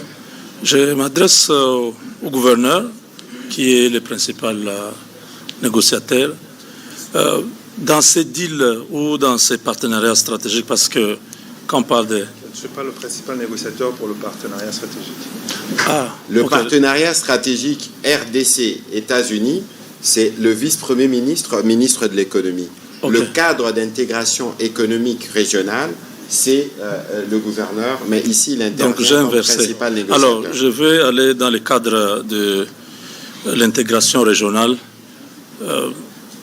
Nous voyons que, je ne sais pas si c'est une faiblesse, parce que autour de ces cadres d'intégration régionale, vous reposez peut-être votre argumentaire sur le fait que le Congo est sous-développé, il n'est pas équipé, il n'y a pas des infrastructures, et que chez les voisins ou les autres, on peut aller directement. Il y a des raffineries au Rwanda, chez nous, il n'y en a pas, et nous pouvons prendre les minerais chez nous et travailler de l'autre côté.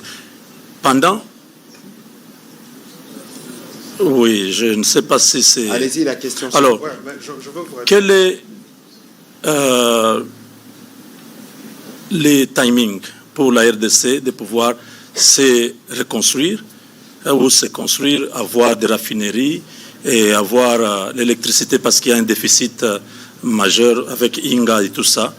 On ne peut pas attendre, les entreprises américaines veulent directement venir travailler au Congo. Quel est le temps que vous, en tant que gouvernement, vous avez prévu pour que cela soit possible? Et pour la deuxième question, avec les partenariats stratégiques, la Chine est aujourd'hui un principal partenaire de la RDC. Quelle est sa place dans ces partenariats que vous venez de signer aujourd'hui? Est-ce qu'il y a un conflit entre les deux grandes puissances qui vont se battre chez nous et les bombes vont tomber sur nous, ou vous avez vraiment garanti aux Chinois que non, de toutes les façons, nous sommes avec les Américains, vous venez de temps en temps la nuit aussi prendre votre part? Voilà, merci pour vos questions. On va commencer. Allez-y alors, rapidement, Madame Rachel. Non. Au fait, c'est juste une petite question de précision, mais qui va compléter la question de mon collègue Kalonji. C'est sur la question des contraintes, le temps. Quand on lit l'accord, sur la question, par exemple, du cadre d'intégration économique et régionale, il y a un deadline qui est donné dans cet accord. Après 3 mois après l'entrée en vigueur du présent accord, le cadre d'intégration économique régionale en plusieurs étapes sera défini dans un accord distinct. Vous avez l'accord, Monsieur le ministre. Il y a un délai qui est donné. Dans le cadre du mécanisme conjoint de coordination de sécurité, là aussi, il y a un délai qui est donné, 30 jours à compter de l'entrée en vigueur du présent accord. Mais sur la question du désengagement, qui est une question fondamentale et sur laquelle le peuple congolais s'attend à ce que la solution puisse arriver le retour de la paix définitive et principalement les populations de l'Est, il n'y a aucune date qui est avancée. Là, il est simplement dit que d'une manière séquencée et coordonnée avec le désengagement des forces, et comme les disposeront d'autres accords à venir, les partis appuient le désengagement, le désarmement et intégration des groupes armés non étatiques. Ça, c'est sur la question du désengagement. Ce qui veut dire qu'il n'y a aucune contrainte de date. Ouais, c'était juste une question de précision. Et c'est ça qui met en cause la question de... Voilà. Parce que votre question recoupe à celle posée tout à l'heure, je pense, par M. Peter Tsani. Monsieur le vice-premier ministre, la Chine, qui est dans un challenge mondial avec les États-Unis, on va commencer par vous et le gouverneur va prendre les volets des questions qui le concernent et je terminerai par la question de M. Kalonji et Mme Rachel. Allez-y, s'il vous plaît. Je pense que nous n'avons pas signé un accord pour remplacer un partenaire par un autre. La position de la République démocratique du Congo, c'est que nous avons intérêt à diversifier nos partenariats. Nous avons un cadre de coopération entre la République démocratique du Congo et la Chine qui est en vigueur, qui permet aujourd'hui d'ailleurs de financer un certain nombre de projets d'infrastructures qui sont en cours. Regardez ce qui se passe sur la RN1. Les travaux sur la RN1 avancent bien. Les travaux sur les 2 rocades à Kinshasa avancent. C'est des financements du programme sino-congolais. Parlons justement des ressources minières. Qu'est-ce que nous avons, disons, entre 2000 et 2025, c'est-à-dire sur les 25 dernières années, qu'est-ce que nous avons réalisé comme découverture pour savoir s'il n'y a pas encore une mine d'une certaine importance ici ou là? Pas grand-chose. Donc, ne considérons pas qu'il y a un potentiel limité et que sur ce potentiel limité, nous allons nous mettre au milieu de 2 géants qui vont se battre en nous piétinant.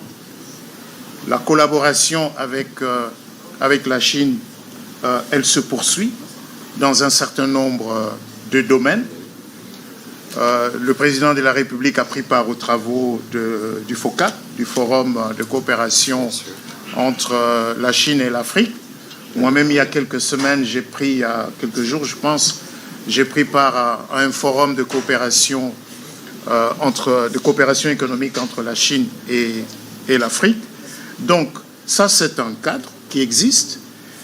Et regardez ce que nous avons mis dans ce texte. Et là, je peux répondre à une question qui a été posée au sujet de Cobalt et des autres entreprises. L'accord n'a pas été fait pour une entreprise ou pour un projet particulier. Il est fait, c'est un cadre général qui a, entre autres choses, pour objectif, et je voudrais le répéter encore, entre autres choses pour objectif, dans le domaine économique et commercial, d'ouvrir un peu plus l'espace de la RDC aux investisseurs américains, pas seulement aux investisseurs américains, parce que l'accord parle également d'entités alignées, c'est-à-dire des investisseurs qui sont en bon terme avec les États-Unis d'Amérique et qui peuvent donc venir, qui sont éligibles autant que les entreprises américaines à ce qui est prévu. Mais l'accord va au-delà du commerce et de l'économie. L'accord parle également de coopération dans le domaine technologique, dans le domaine de la science, dans le domaine de l'éducation, tout comme l'accord parle des aspects de sécurité et de défense qui sont prévus dans un document à part qui a été signé, comme on l'a rappelé également ici. Et justement, cette question de Cobalt, je sais, avec AVZ, ainsi de suite, l'un des objectifs recherchés dans cet accord, c'est aussi de rendre l'environnement d'affaires de la RDC un peu plus lisible, un peu plus prévisible pour les investisseurs. Et à cet effet, l'accord a prévu que, plutôt que de créer des incitations dans l'accord, les incitations aux investisseurs sont prévues dans une loi. Et nous allons utiliser une loi existante, la loi 13-005 de janvier 2014. Pour la petite histoire, c'est une loi qui avait été promulguée pour donner une assise légale au programme sino-congolais. Parce que c'est une loi qui fixe les facilités douanières, fiscales, parafiscales et de change pour les entreprises ayant conclu un accord de coopération avec la République démocratique du Congo. Donc, avec nos partenaires américains, on a convenu que c'est cette même loi qui va subir des amendements pour lui donner un caractère beaucoup plus global et prévoir dans cette loi des dispositions qui vont rassurer davantage les investisseurs. Je vous donne un simple exemple. Nous avons la loi sur la TVA qui prévoit que pour les miniers, la TVA remboursable doit être remboursée dans les 30 jours. En réalité, monsieur le gouverneur de la Banque centrale sait que nous traînons une enveloppe assez consistante de TVA devant être remboursée, mais qui n'est pas remboursée dans le délai, et cela met à mal la trésorerie de ces entreprises. Donc nous allons essayer de prendre en compte ces remarques, ces observations qui sont faites par nos partenaires pour amender la loi, de manière à ce que cette loi, de la même manière que le Code minier dispose d'un cadre unique qui rassure, qui stabilise le climat d'affaires au profit des entreprises qui investissent en République démocratique du Congo. Donc nous voulons offrir, mais il est évident, parce que c'est une loi, on ne va pas dire que c'est une loi qui est faite pour les entreprises américaines, c'est une loi qui sera faite pour toutes les autres entreprises qui veulent investir en République démocratique du Congo. Alors, monsieur le gouverneur, rapidement, pour ce qui vous concerne. Ok, je voulais juste faire une petite... rajouter quelque chose sur Cobalt Metals, parce que Cobalt Metals faisait partie des... on va dire des éléments de jugement que le gouvernement américain voulait tester par rapport à notre volonté d'aller dans ce partenariat stratégique avec eux. Je vous le dévoile aujourd'hui. Et nous avons trouvé une astuce. Nous avons dit, nous sommes en litige. La République démocratique du Congo est en litige avec AVZ en arbitrage quelque part. Ce que nous on fait, c'est que si vous nous garantissez que vous allez régler ce litige entre Cobalt et AVZ, nous vous donnons l'accès au lithium. Et ça marchait. Ça veut dire que nous nous sommes retrouvés ici aux États-Unis, Cobalt, AVZ et les autorités américaines, et nous avons fait la proposition de la sortie de crise sur le lithium de Manono avec AVZ. Et ça a été accepté comme tel, et c'est comme ça que Cobalt, au fait, a signé ce partenariat qui lui donnait accès au lithium dans la partie sud de Manono, et continue, au fait, des discussions qui ne concernent plus la République démocratique du Congo avec AVZ. Donc c'était, comme on dit, un proof of concept. On a montré que nous étions sérieux dans ce domaine, et ça fait que les choses ont pu s'accélérer. Je voulais juste faire ce petit commentaire parce que c'est des choses que parfois les gens ne voient pas, mais c'est comme ça que les choses se sont passées. Alors vous avez parlé de l'État indépendant du Congo. Justement, c'est un anachronisme parce que indépendant, nous ne l'étions pas, mais c'était plutôt indépendant pour les autres. Et c'est ce que je disais. Pendant toutes ces années, à chaque fois que, à la faveur d'une révolution industrielle,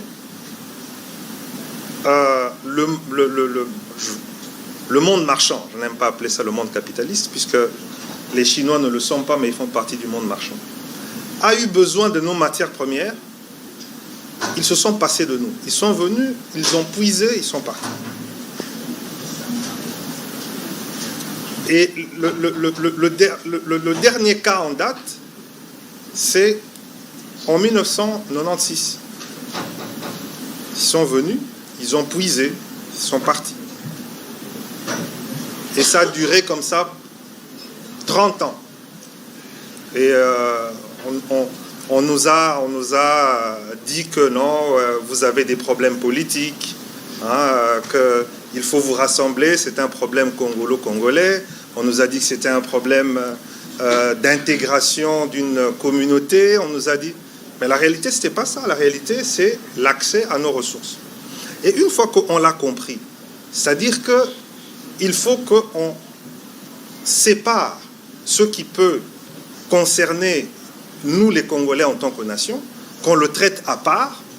Et c'est ça que le président de la République fait maintenant. Il dit, les problèmes politiques, ça peut exister. Mais la crise qui est celle du Kivu, telle qu'on la connaît là, l'origine, ce n'est pas du tout un problème politique. C'est un problème d'accès à nos ressources, et nous allons le traiter à la racine. On va traiter à la racine avec qui? Avec le patron du monde occidental, avec les États-Unis d'Amérique. Tout simplement. Tout simplement. Et c'est comme ça qu'on a cet accord à Washington. Et ça marque un tournant parce que pour la première fois, et je le dis encore, c'est pour la première fois que pour discuter de l'accès à nos matières premières stratégiques, on discute avec nous-mêmes. On vient discuter avec nous. Alors que ça n'a, je vous ai montré historiquement que ça n'a jamais été le cas. Si vous avez un autre exemple où on a fait des partenariats comme l'Arabie Saoudite l'a fait avec les États-Unis sur le pétrole, sur notre uranium, sur notre cuivre, sur notre caoutchouc, vous venez me le dire. Moi, je peux remonter aussi loin de notre histoire, je ne connais pas ça. Maintenant que ça se fait, je dis encore une fois que c'est de notre responsabilité. il faudrait qu'on élève le débat, qu'on élève le niveau dans lequel nous devons placer notre pays, pour qu'on puisse mettre de côté les querelles qui puissent exister et se dire qu'en face de ce qui touche notre nation par rapport à ces questions-là, que nous puissions nous montrer responsables. Voilà. Oui. J'allais juste finir par... Allez-y, terminez. Oui, la question de timeline. Mais la question de timeline, vous allez le voir, ça a été défini dans les accords. Ça va être... Parce qu'il y a ce qu'on appelle les groupes, des commissions, avec un certain nombre de contrôles qui se passent entre aussi bien les États-Unis, le Rwanda, la RDC, que maintenant même le Qatar. Ils se réunissent souvent ici à Washington. Et c'est comme ça que ça va être. Mais moi, je dis, tout ça, c'est rien. Rappelez-vous, en 2013, vous êtes ici aux États-Unis.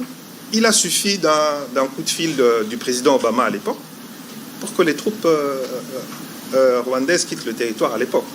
Donc, tout ça, c'est bien. C'est prévu. Mais je ne fais pas partie je n'ai pas fait partie de ces discussions. Mais ça existe et ça fait partie d'un processus qui est défini avec des acteurs qui sont définis. Maintenant, la justice, le président a toujours été clair là-dessus. Il a encore rappelé la dernière fois, quand il était en Serbie, et c'est même écrit dans l'accord de paix du 27 juin, que ceux qui ont commis des crimes vont être jugés. Donc la justice, elle fera son chemin. Vous savez ce ne sont pas les premiers crimes de guerre qu'il y a eu. La justice, même si elle prend son temps, mais elle va arriver, et à partir du moment où nous savons, et je comprends que les compatriotes, nos compatriotes, et nous-mêmes, nous avons ça dans notre esprit, nous savons que nous devons juger ceux qui ont commis des crimes de guerre, des crimes contre l'humanité, des génocides chez nous, en République démocratique du Congo. Dernière chose, c'était la question de M. Mubenga. C'était par rapport à est-ce que l'exploitation de nos ressources, puisque nous n'avons pas les infrastructures, si ça va continuer à se faire au Rwanda, quand est-ce que nous allons le faire? Mais c'est pour cela que,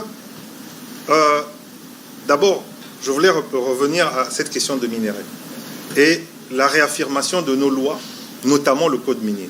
Vous savez que le code minier interdit l'exportation des matières premières brutes. C'est déjà ça, le fait qu'on fasse reconnaître dans ce cadre d'intégration régionale économique que la RDC a le droit de respecter ses lois et notamment son code minier. Donc c'est-à-dire qu'on ne peut pas, on ne pourra plus, dans le cadre dans ce cadre d'intégration régionale économique, de pouvoir exporter vers le Rwanda les matières premières brutes pour transformation. Il faut un minimum de transformation localement. Deuxième chose, on réaffirme le monopole dans ce cadre d'intégration régionale économique de l'EGC, puisque c'est l'entreprise générale du cobalt et on a élargi le champ des matières premières concernées par l'EGC. Donc ça veut dire que pour pouvoir l'exporter, il faut passer par l'entreprise nationale qui est responsable de ces matières premières artisanales. Et ensuite, nous avons aussi la RECOMS, qui est l'autorité des régulations. Donc, on a tout un arsenal juridique que nous avons mis en avant dans cet accord pour protéger nos intérêts. Vous aurez le temps de dans lire cet accord, et le découvrir. Évidemment, on reconnaît la législation. S'il vous plaît, M. Mubenga, s'il vous plaît. S'il vous plaît, s'il vous plaît, s'il vous plaît, s'il vous plaît. Nous sommes en train, ce n'est pas un échange. Vous avez posé vos questions. Il prend le temps de vous répondre. S'il y a d'autres préoccupations, il peut continuer parce que c'est une conversation qui ne va pas se terminer. Nous avons pris beaucoup de temps parce que les matières étaient énormes par souci de transparence pour éviter des zones d'ombre. Ceci dit, on ne va pas épuiser tous les sujets. Donc, je souhaite que vous puissiez garder vos questions pour les discussions qui se même feront en sur le aparté. combat. Même en devant les aparté. gens, Bon, j'ai vu qu'il y a M. Katunda qui voulait poser des questions aussi. Mais je crois que les questions qu'il a soulevées sur les mémorandums sur la sécurité ou encore sur l'accord de partenariat stratégique ont déjà plus ou moins trouvé les réponses par le vice-premier ministre. On pourra continuer dans le couloir. Mais ici, parce que nous devons terminer, je dois rappeler, comme M. Kalonji posait la question tout à l'heure, quelqu'un me disait, en définissant la stratégie diplomatique du président Trump, que c'est la paix par la force. Alors, je ne voudrais pas aller, je n'étais pas évidemment dans les réunions de ce matin, mais vous avez vu que lorsqu'il répondait à cette question, il a donné des nombres de jours. Madame Rachel est revenue sur l'accord. Évidemment, comme je l'ai mentionné tout à l'heure en paraphrasant le secrétaire d'État Rubio, une chose est de signer, mais une autre est de l'implémenter sur le terrain parce que, avant qu'on ne fasse quoi que ce soit, il faut un cessez-le-feu. Un cessez-le-feu, il faut un mécanisme qui permette de vérifier ces cessez-le-feu. Pour ce qui nous concerne, il faut les retraits. Il faut mettre en place des dispositifs qui permettent de vérifier le retrait. L'accord a déjà été signé. Il y a des réunions qui se font dans le cadre du mécanisme de coordination des sécurités, c'est dans l'accord. Il y a des réunions qui se tiennent dans le cadre du comité conjoint de surveillance. C'est que le secrétaire d'État Rubio a dit, je l'ai paraphrasé, c'est qu'aujourd'hui, il y a un engagement au niveau des chefs d'État. Et donc, lorsque le président américain dit que dans 3 jours, vous allez voir du changement, il parle le monde entier. Il y avait d'autres chefs d'État invités spécialement sur les sujets. Il y a des services, nous attendons de voir les conséquences sur le terrain. Ici, ce qu'il faut savoir, et c'est l'essence de cet exercice, que nous sommes venus dans un processus totalement transparent. Et d'ailleurs, toutes les signatures qui se sont faites aujourd'hui, le président de l'Assemblée nationale, accompagné des élus nationaux, ont participé, parce que nous avons une dimension parlementaire qui suivra. Ici, le souci principal, c'est de vous montrer que nos lignes rouges, en ce qui concerne l'intégrité territoriale de la RDC, ont été tenues. En ce qui concerne la souveraineté sino-minerais, ont été tenues. En ce qui concerne, évidemment, le rapport 50-50 que nous devons avoir avec les gouvernements américains, ont été tenus. Que les Congolais qui nous suivent à Kinshasa et partout dans le monde, en commençant ici par les États-Unis, notent que nous sommes venus ici sur un temps de gravité. Je pense que vous avez vu plus ou moins quelqu'un parler de body language ici, du président de la République. Nous serons pleinement satisfaits le jour où nos populations dans les partis qui sont sous occupation recouvreront la paix. C'est la quête dans laquelle nous sommes. Nous avons franchi des pas importants pour ces jours historiques. On parle d'un conflit des 30 ans, mais aujourd'hui, nous pensons que nous sommes à la porte qui va nous amener vers le règlement définitif pour aller vers le développement. C'est ici les lieux de saluer la médiation américaine, l'implication du président Trump, parce que lui-même a pris le dossier à bras-le-corps. Et nous pensons que tout ce qui a été dit ici, monsieur le vice-premier ministre, va devenir réalité. Je ne vous donne pas des mots de la fin parce que vous avez déjà tout dit, sauf s'il y a un petit commentaire particulier. Monsieur le vice-premier ministre ? Non, je pense que tout a été dit, mais le dialogue va continuer. Le plus important, je pense que c'est le fait que ce qui est fait se fait dans la transparence. Tout à fait. Les documents